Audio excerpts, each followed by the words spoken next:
tous, bienvenue sur ma chaîne. Aujourd'hui, on va parler des petites questions qu'on peut se poser quand on se lance dans l'autoconsommation. C'est parti.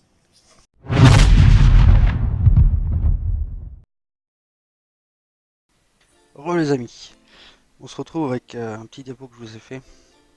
C'est parti. Alors l'autoconsommation, qu'est-ce que c'est?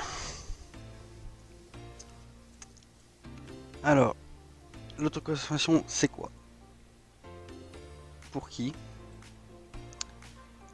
Par quels moyens financiers? Quel système? Les démarches administratives, rentables ou pas? Ouais, c'est parti, on va voir ça. Alors l'autoconsommation, c'est quoi?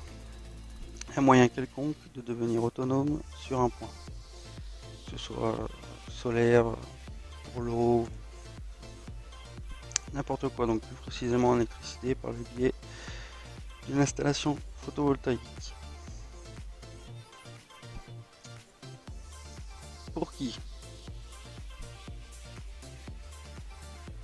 Pour tout le monde. Merci, merci Nicolas Hulot. C'est grâce à lui qu'on peut consommer maintenant notre production solaire. Avant c'était pas le cas. Propriétaire. Donc pour tous les propriétaires de maison, on peut voilà, créer une installation. Mais aussi pour les locataires. Ça on n'en parle pas souvent. Mais les locataires ont le droit de se faire une installation chez soi. Alors, par quels moyens financiers? Par ses propres moyens. Et oui. Le mieux, je pense, c'est de s'y payer cash. Après, ça vous d'économiser. Et puis, suivant l'installation que vous faites, si elle est grande ou pas. Moi, c'est ce que j'ai fait. J'ai payé cash. Au moins, je dois rien à personne. Après, à crédit dans votre banque. Bah, si vous faites une grosse installation qui coûte 10 000 euros, voilà. Tout le monde n'a pas 10 000 euros sur son compte. Et par l'aide de l'État, je vous conseille d'oublier parce que c'est c'est du n'importe quoi. Je rentrerai pas dans les détails. Quel système alors? En consommation directe, c'est-à-dire que vous produisez et vous consommez votre électricité à l'instant T. Donc un petit schéma, voilà, donc vous avez vos panneaux solaires qui partent sur un onduleur d'injection dans le réseau. La journée vous allez produire. Donc là on aura du courant, donc du DC, du courant continu qui va arriver à l'onduleur. Lui va transformer en courant alternatif, euh, donc à 50 Hz, qui va partir donc dans votre maison. Bon, plus précisément, la sortie de l'onduleur, c'est branché à votre tableau électrique. Vu que le courant est feignant, il ira toujours au chemin le plus court. Donc, c'est-à-dire là, l'onduleur, puis après, bah, donc c'est votre maison qui va consommer. Donc, la journée, vous produisez, ça alimente votre maison. Votre maison consomme ce que vous produisez. Et pendant ce temps, eh ben, si par exemple votre maison consomme 1000 watts, vous produisez 1000 watts, vous consommerez zéro donc, de chez EDF. Par contre, si vous produisez par exemple 1000 watts et que vous êtes en train de consommer 1500 watts, et donc il va prendre 1000 watts donc, sur votre installation solaire et le reste va le prendre chez EDF. Moi, c'est ce que j'ai pris. Je trouve ça bien parce que moi, je produis, je consomme tout de suite. Après, c'est à vous de faire des bons calculs quand vous faites votre installation. De ne pas produire 3 kilos et que votre maison en journée elle consomme que 1000 quoi. Parce que tout le reste, par contre le surplus, repartira chez EDF gratuitement. On en reparlera après. Après, donc sinon, en stockage par batterie. Donc là, c'est si vous avez une petite maison généralement et que vous voulez être autonome à 100%, presque. Donc la journée c'est pareil. Donc vous produisez. Ce courant donc, continu arrive dans un régulateur de charge. Ce régulateur de charge donc, Généralement, on peut prendre des régulateurs MPPT. Ouais, donc en fait, lui, parce que votre panneau va produire, exemple, donc là, on va partir sur du 12. Votre panneau va produire du 18 volts. Donc lui va prendre cette énergie et va la transformer en 12 volts pour votre batterie. Ou en 12 et quelques, parce qu'une batterie, on va pas lui envoyer du 18 volts si c'est une 12 volts, sinon elle va pas aimer. Donc lui, il sert à ça, à prendre la tension, le surplus de tension, le recalculer pour le remettre dans votre batterie. Après votre batterie, donc c'est le stockage, ça part dans un convertisseur.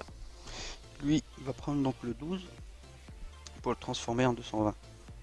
Et après de là, vous partez dans votre maison et vous alimentez vos appareils.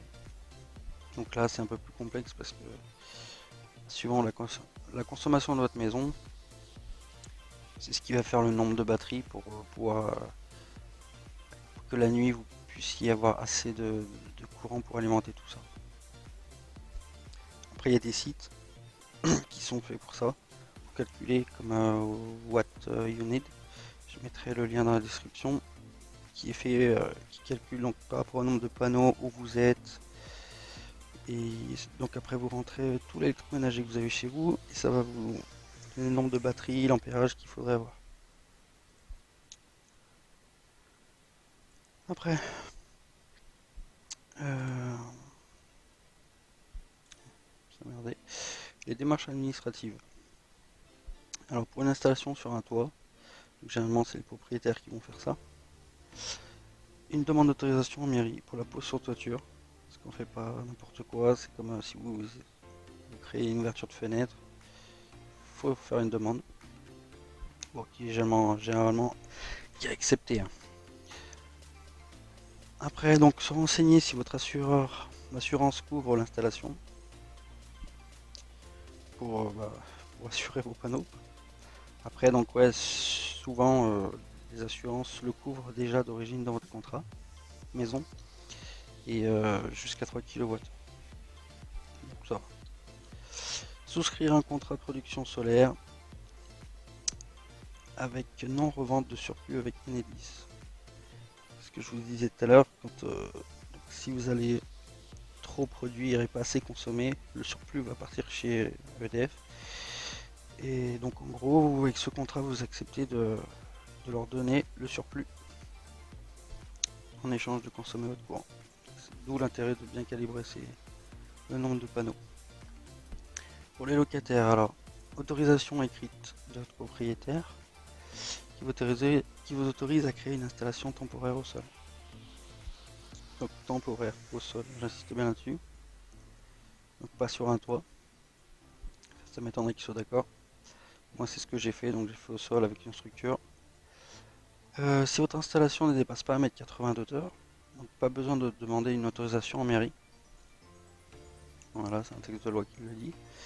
Pareil, donc l'assurance, bien savoir que vous êtes assuré, et un contrat chez Enedis pour la non-revente. C'est gratuit le contrat, vous n'avez rien à payer, juste à remplir un formulaire et le leur envoyer. Et après ils l'acceptent ou pas. Mais après ils sont assez loin.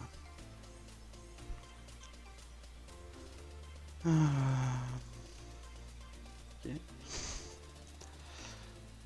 Après, rentable ou pas? Donc oui, à condition de bien calculer votre installation. Donc, pour pas faire comme tous les vendeurs qui vous disent il faut m'installer 40 panneaux sur le toit pour être rentable et tout. Chez moi j'en ai 4 et j'arrive à produire la moitié de ma facture mensuelle l'été. Et ça m'arrive des fois d'être à zéro. Donc de consommer zéro chez EDF la journée. Et donc après, ouais, faut savoir vos besoins, si vous voulez stocker ou pas. Alors l'installation par stockage va coûter très cher, parce qu'une batterie coûte cher et une durée de vie limitée de 5, 6 ans. Alors qu'une installation en consommation directe, vous payez les panneaux, l'onduleur, les coffrets et tout.